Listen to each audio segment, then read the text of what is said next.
Hello everyone, welcome back. So we're going to finish 2.2 completing the square session. So for this part, I think a lot of you have already learned from the GCSE. So x squared plus bx form that you can written as x plus b over 2 square minus b over 2 square. So this is easy. A lot of you have already learned from the GCSE, alright? So let's look at example 4, x squared plus bx, ax. So I can written as x plus 4 squared minus 16. And for the b, x squared minus 3x. So you can take x minus 3 over 2 square minus 3 over 2 square. So you can simplify that. X minus 3 over 2 square minus 9 over 4. So for the c, 2x squared plus 12x, the first step, you could take 2 out, which is simplify, and then you can have the coefficient of 1 inside the bracket. So you can read it as x minus 3 squared minus 9. So then you take the bracket out. You finally get 2 times x minus 3 squared minus 18. So this is, we finished completing the square. So, but for today, the thing we are going to learn is when the coefficient before x squared is no longer 1 and it's not easy to factorize and you have the constant term. How do we do this? So first step, we need to, so I'm going to show all the steps until the final steps, alright? So we take a out, so square plus b over ax plus c, alright? So inside the coefficient becomes 1, so we can x plus b over 2 square, then minus b over 2 square, and then plus 4. And then we can take the inside out. So how do we do this? We should have a times x plus b over 2a square. Then you could minus b square over 4a square times a plus c. Okay, this is a final answer. But I think the book made some mistake because here is no longer a square. It should be just a, right? So this somewhere the book made a mistake. Okay, all right. So let's move on. So for example 5. So you have 3x squared plus 6x plus 1. How do we do this? So first we take 3 out, makes the x squared, the coefficient before x squared becomes 1. So x squared plus x and plus 1. So inside we become x plus 1 squared, then minus 1 plus 1. So the final answer becomes 3x plus 1 squared, then minus 2. So we find out P equals 3, Q equals 1, R equals negative 2. Okay, so for the exercise 2C part, I'll leave it. You could pause the video and try to solve them all. If you have any questions, you could leave your comments below the video. I will answer it to you when I have time. So let's look at example 6 together.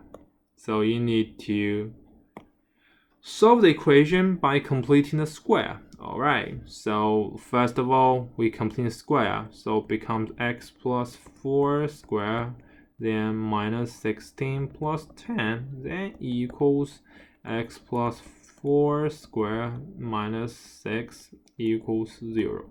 So we try to solve it, becomes x plus 4 square equals 6, and then x plus 4 equals square root 6, or x plus 4 equals negative square root 6.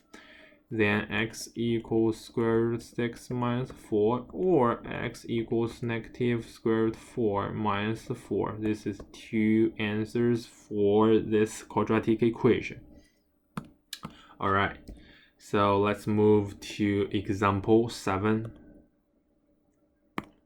Solve the equation. Alright, so first of all, we could use two methods to solve it. Method 1, we could complete a square, and method 2, we can directly use this form to solve the equation. Alright, so first we can use the complete square. So we take 2 out, x squared minus 4x, then plus 7, and then 2x minus 2 squared, and then minus 4 plus 7. The final answer should be 2 squared, and then minus 1.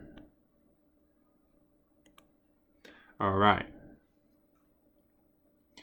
And then for the next part, we're going to try to solve it, so which is going to equal 0. Then we should have x minus 2 squared equals 1/2.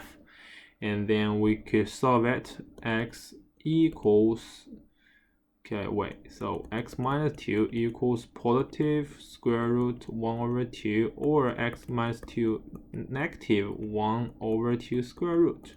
So we can simplify. The final answer should be 2 plus 1/square root 2, or x equals 2 minus 1/square root 2. This is two answer by complete the square. Alright, so let's use method 2. We can use the formula. So 2 times a negative b positive negative square root b squared minus 2 times a times c, which is 28. So 64 minus 28 equals 36.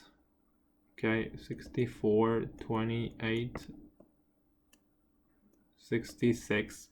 So which is going to become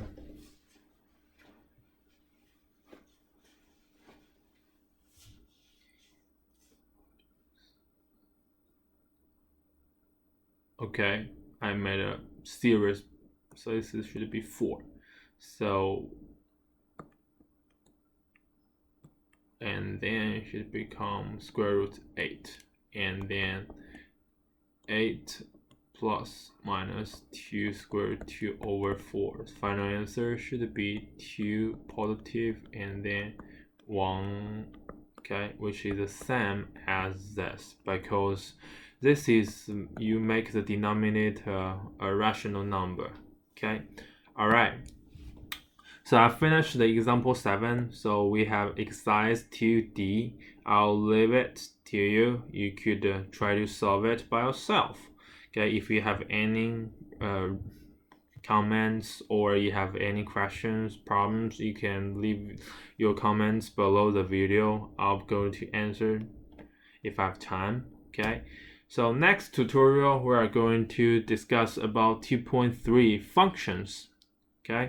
And I wish you will enjoy this video. I made some mistakes. People always make mistakes, even your teacher. Alright, so this is the real live recording. Hopefully you will understand all the contents in 2.2, and then you do all the exercises so that you would be able to understand these contents. Get ready for the test. Alright, so see you next time.